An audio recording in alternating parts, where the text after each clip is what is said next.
दोस्तों, इस वीडियो में हम देखेंगे कि आचार्य श्री रजनीश से जब किसी ने पूछा कि जिसके प्रति भी समर्पण का भाव हो, चाहे परमात्मा के प्रति हो या गुरु के प्रति, उसके संबंध में कोई न कोई धारणा तो होगी ही, तो यह समर्पण भी एक धारणा के प्रति ही होगा अथवा समर्पण इससे भिन्न होता है, कृपया समझाएं। तो ओशो इस प्रश्न का बहुत सुंदर जवाब देते हैं, आप लोग इस वीडियो में पूरा देखें। ओशो जी की एक पुस्तक है सबय सयाने एक मत, उस पुस्तक में उन्होंने इस पर व्याख्यान दिया है। ओशो कहते हैं कि धारणा हो तो समर्पण नहीं होता, धारणा तो तुम्हारी है, तो तुम जो समर्पण करोगे वह भी तुम्हारा अपने ही प्रति है। वह तुमने झुककर अपने ही पैर छू लिए, तुमने दर्पण के सामने खड़े होकर अपनी ही आरती उतार ली। तुम्हारी धारणा के कारण अगर समर्पण हुआ तो समर्पण नहीं हुआ। तुम्हारी धारणा है, समझो इस बात को। समझो तुमने एक सूत्र बना लिया अपनी धारणा का कि ऐसा व्यक्ति मिलेगा तो हम समर्पण करेंगे।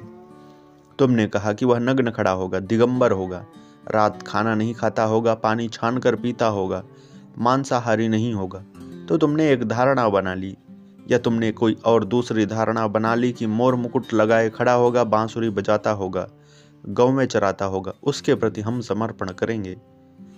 या तुमने धारणा बना लेगी कि बैठा होगा बोधि वृक्ष के नीचे, हिलता डुलता न होगा, आंख बंद होगी, शांत चित्त होगा, परम वीतरागता होगी, उसके प्रति हम समर्पण करेंगे। समर्पण के पूर्व तुमने धारणा बना ली, धारणा तुम्हारी है। अब तुम धारणा को लेकर चले जांचने। कभी कोई आदमी अगर तुम्हारी धारणा से मेल खा जाएगा तो तुम समर्पण कर दोगे। वह समर्पण तुमने उसके प्रति किया या तुमने अपनी ही धारणा के प्रति किया, यह बात तुम्हें सोच लेनी चाहिए। वह तुमने झुककर अपने ही पैर छू लिए, वह आदमी तो बहाना हुआ, खूंटी हुआ, तुमने अपने को ही उस पर टांग दिया। और इस तरह का समर्पण हमेशा अधूरा रहेगा, पूरा नहीं हो सकता, क्योंकि तुम कभी भी पूरे तृप्त नहीं हो सकते कि पता नहीं यह आदमी कल बदल जाए, कल बिना छाने पानी पीने लगे तो फिर क्या करोगे? कल का क्या भरोसा है? आज बांसुरी बजाता है, कल फेंक दे। जिंदा आदमी है, मर गया होता तो बांसुरी रखे रहता। मंदिर का कृष्ण है, वह बांसुरी रखे हैं, कोई उपाय नहीं है उनको। जब तक तुम ही न हटाओ बजानी पड़ेगी। लेकिन इस आदमी का क्या भरोसा, यह आज नग्न खड़ा है, कल कंबल ओढ़ ले तो संदेह तो रहेगा ही। और फिर इस आदमी की पूरी जिंदगी का तुम्हें पता ही नहीं, अतीत का कोई पता नहीं है, कैसा आदमी था पता नहीं, आज ही नग्न खड़ा हो गया हो, आज ही पानी छान कर पीने लगा हो और कल तक पापी रहा हो, आज पुण्यात्मा बन गया। इसका पुण्य कितना गहरा है इसका कैसे पता चले तुम्हें? और फिर जो तुम देख रहे हो वह तो एक छोटा सा हिस्सा है, इसके जीवन की समग्रता तो नहीं। वह तो ऐसे ही है जैसे किसी ने एक छेद से दीवार के आकाश को देखा हो। तो जो दिखाई पड़ता है वह तो बहुत थोड़ा है, जो छिपा है वह बहुत ज़्यादा है। इसलिए तुम्हारी धारणा कल टूट जाएगी और ज़्यादा जानने से बिखर न जाएगी, इसका कहाँ पक्का भरोसा है। तो फिर तुम्हारा समर्पण सशर्त होगा।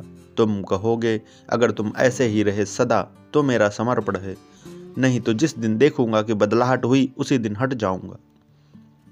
तुम मुर्दा की पूजा करोगे, जीवित की नहीं। जीवित तो सतह प्रवाहमान है, इसलिए तो मंदिर में मूर्ति की पूजा चलती है, वह जीवित गुरु से बचने का उपाय है।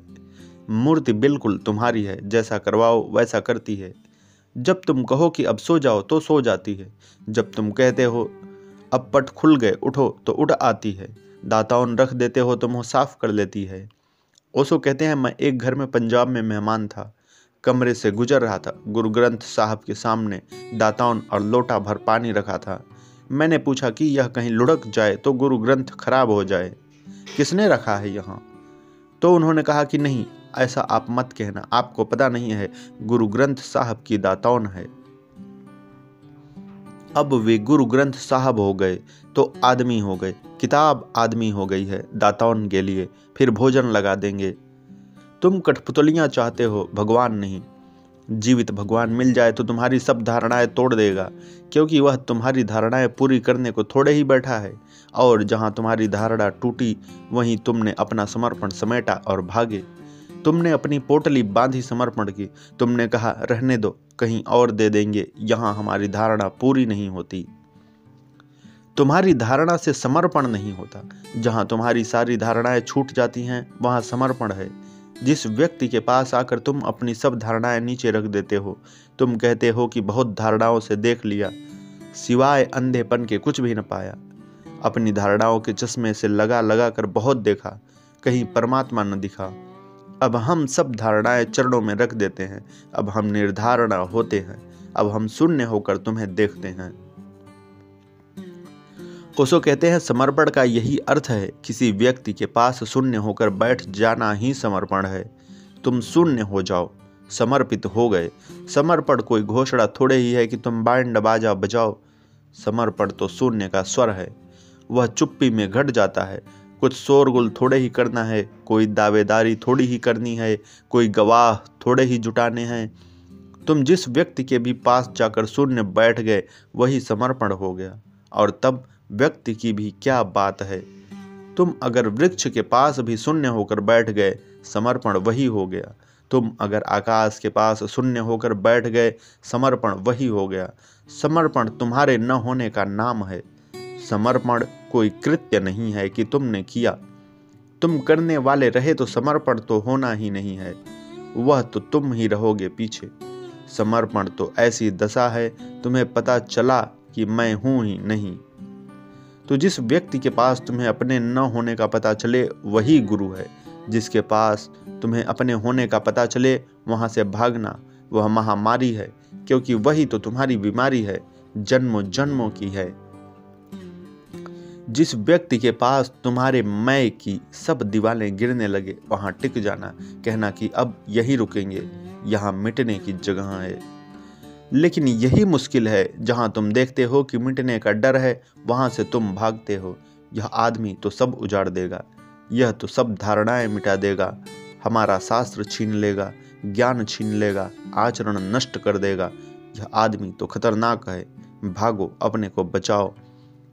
जिससे तुम भागते हो वही था आदमी जहां तुम्हें रुकना था, क्योंकि वही तुम्हारा निखार होता, वही तुम्हारा कूड़ा करकट जलता, तुम्हारा सोना निखरता, वही तुम्हारी व्यर्थ काटता और सार्थक का उदय करता, वहीं पे शून्य फलित होता। तो समर्पण यानी शून्य भाव, जिसके पास भी तुम शून्य होकर बैठ गए वही समर्पण है। और जहाँ समर्पण हो वहीं परमात्मा है।